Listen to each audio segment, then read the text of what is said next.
прошедшем году в рамках национального проекта «Культура» республика исполнила 3 региональных проекта: «Культурная среда», «Творческие люди», «Цифровая культура». Общий объем средств, направленных на достижение показателей, составил 137 миллионов 575 тысяч рублей. В частности, субсидии были направлены на следующие мероприятия: капитальный ремонт детской школы искусств в Карабулаке, восстановление домов культуры в сельских поселениях Пседах и Нижние Чулуки, а также строительство 2 ДК в отдаленных селах Датых и Гейрбек-Юрт с плановым завершением в 2023 году.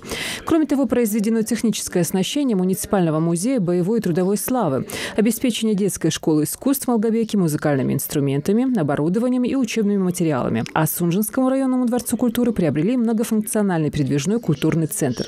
Благодаря программе осуществлена государственная поддержка лучших сельских учреждений культуры и их ведущих работников. Кассовое исполнение по итогу прошлого года составило 137 миллионов 118 тысяч рублей или 99,7% от общего объема, предусмотренной на исполнение проекта суммы. В 2023 году по нацпроекту «Культура» у нас запланировано строительство нового досугового центра в Джейрахе с плановым завершением в 2024 году.